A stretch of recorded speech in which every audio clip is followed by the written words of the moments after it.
Okay, so you joined us today on the boat again. We're just running out now.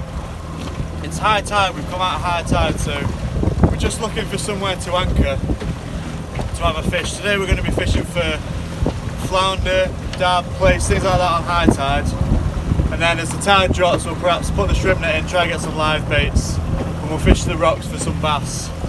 But for now, while the tide's running and we've got all this high water, we're just going to look for somewhere to anchor out of the weather, because we're going to be running through a bit of rough water. It's not so bad here with the shallows, but we need somewhere nice to shelter a bit, so we'll give that a go and then we'll catch up to you when we're fishing and we'll talk you through what we're doing there. Got a fish on here, guys, first fish of the session.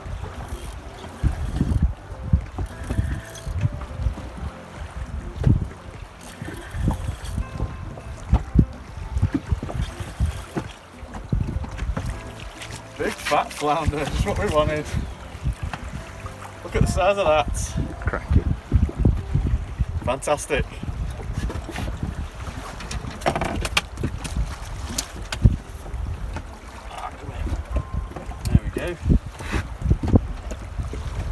Beautiful flounder. That's exactly what I was looking for from this mark. That's way over £1 pound. We'll keep going and see if we get a 2-pounder.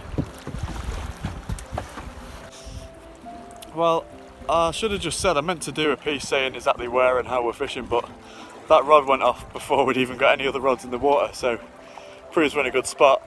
We've anchored up over a very bubbly sandbank. Whereas the sand is usually smooth, here it's big hills and troughs, and we seem to have done very, very well on the flounder here and the bass.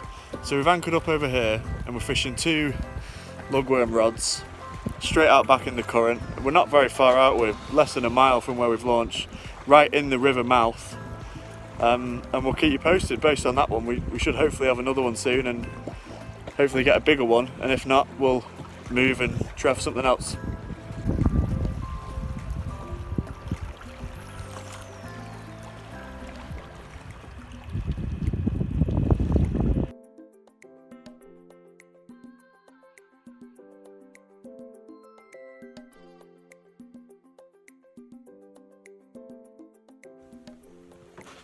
Well, we've just come out to the Tote Mark. We didn't think we were going to do this today, but it's come off absolutely, as you can see behind me, it's like a mill pond, it's like glass, it's beautiful.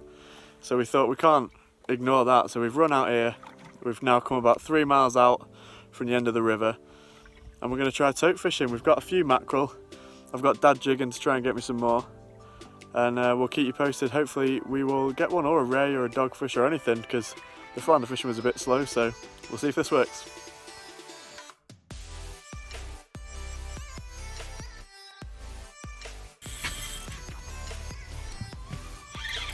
Well, we've got a tope on. I can only assume this is a tope.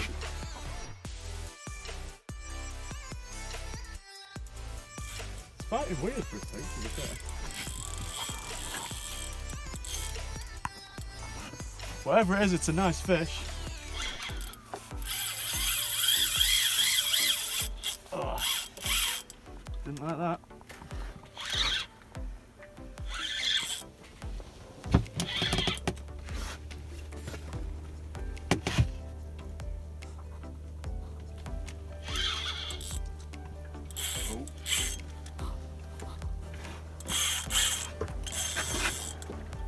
Don't rush it.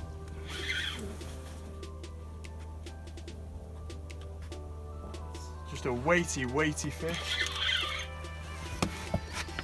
And I just can't bring him up.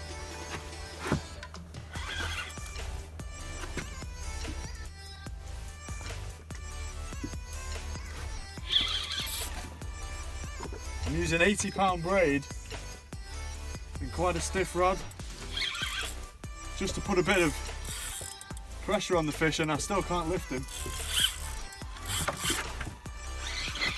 Ah, fish is off.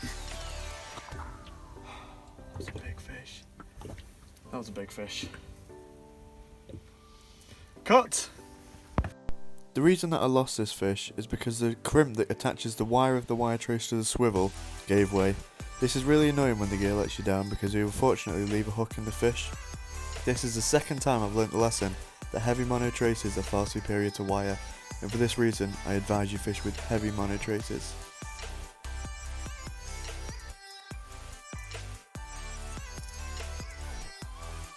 Well, we've got a little baby tope. We did lose a very big fish, but at least we've got a little one, but he's got a bit of a bleed on, so we're just going to get this fish straight back. He'll be okay. Oh, there we go. Nice. Well, I've just caught this lovely little dude, and Dad, on the feathers, has caught one about £4. That's a nice fish, that. It did him a good fight on the little feather rod, but we'll pop him back now.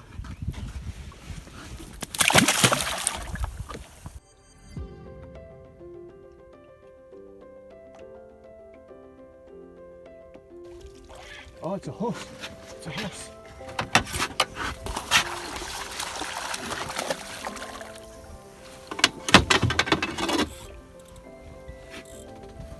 That's what's been doing us.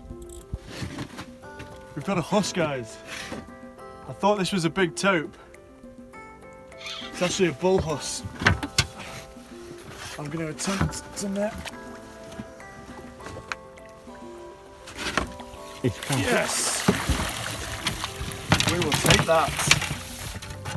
Oh, I'm over the moon at that. I'm so glad. It's not as big as the tope that I lost. I'm sure it was a tope. But I'm really, really happy about getting this fish. So we'll get it unhooked and then we'll show it you. Fantastic. Well, we've just weighed the huss. It's so hard to hold.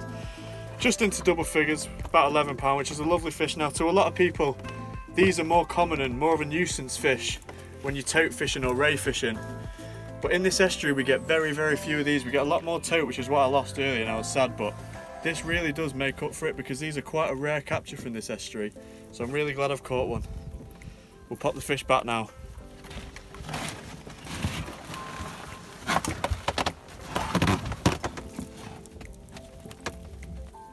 He's gonna...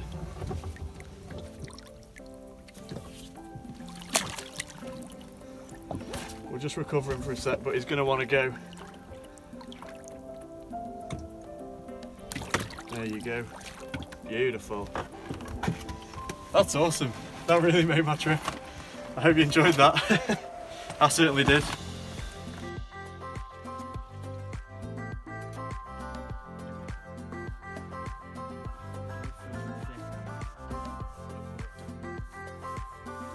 Okay, so we're going to take a run in now because we've got quite a long way to go and the sun's setting behind us. It's actually beautiful out here. There's not really anywhere I'd rather be right now. We had a really good day. We've had a flounder on the rods, a nice big flounder, and then we've come out here after a bit of hard fishing and we lost a big tope. Well, I'm sure it was a big tope. I thought maybe it was a huss, but those runs it went on, I think it was a weighty tope.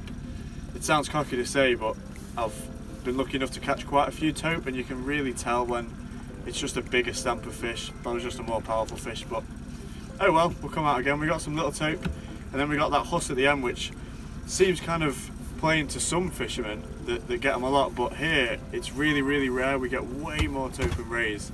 That's only the second one I've ever caught on rod and line from this estuary, so that was pretty special. And yeah, now we're just going to run in and recover the boat, pop it away, wash it and everything, and thanks for watching. I hope you watch the next one. We'll see you then.